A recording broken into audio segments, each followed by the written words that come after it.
San Pedro. Okay lang sa akin kung ako'y dedo na, basta't ikaw ang lagi kong kasama. Kaya ale, nasa langit na ba ako?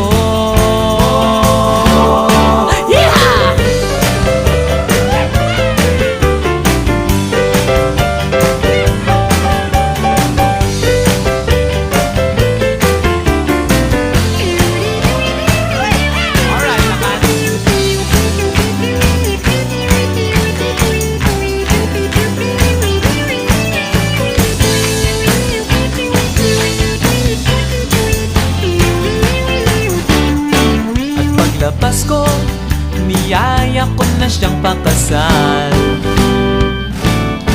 Inanggihan niya at nasabi may asawa na siya.